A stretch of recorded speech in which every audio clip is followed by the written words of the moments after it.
People use the expression peace to refer to the absence of conflict, lack of violence, or call something peaceful when the environment is silent or relaxing.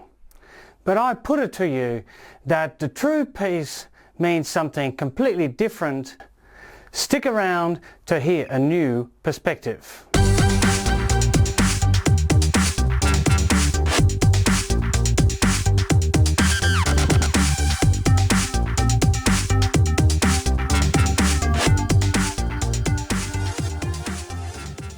In John chapter 14 we read, "Peace I leave with you, my peace I give to you, not as the world gives do I give to you."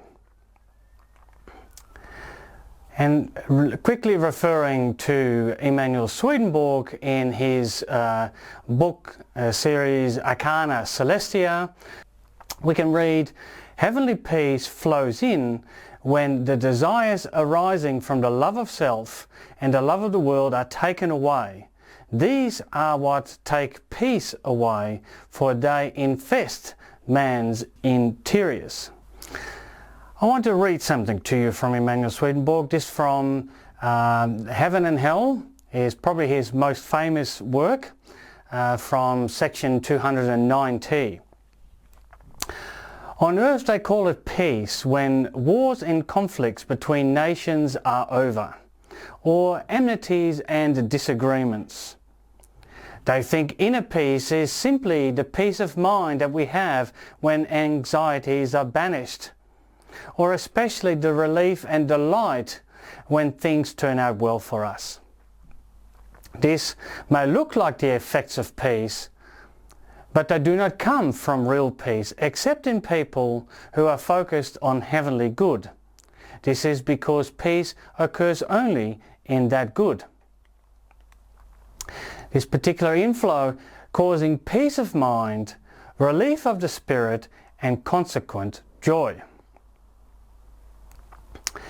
So we can see that is quite a different way of looking at it.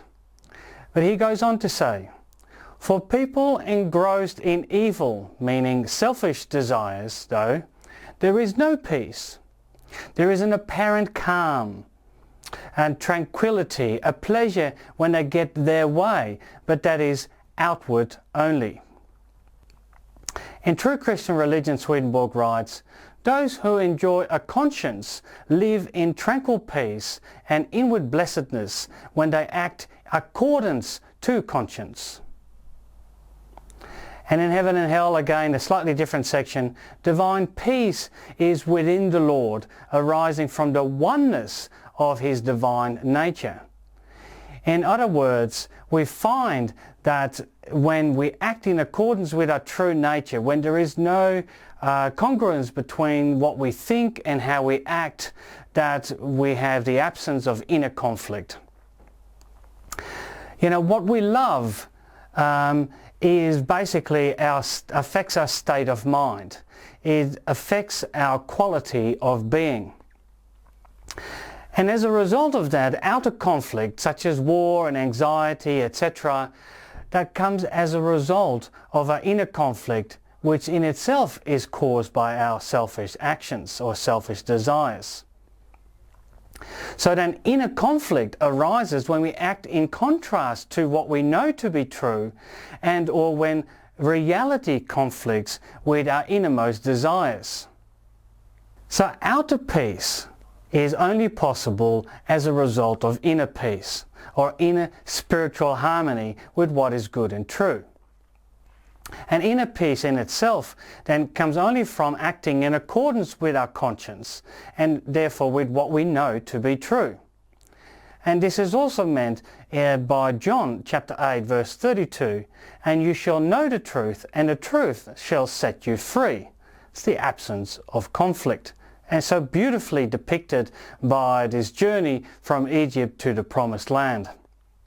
We can see therefore that the world peace, actual external world peace, is nigh impossible, simply because we cannot eradicate selfishness. Where people are involved, there will be people focusing on themselves.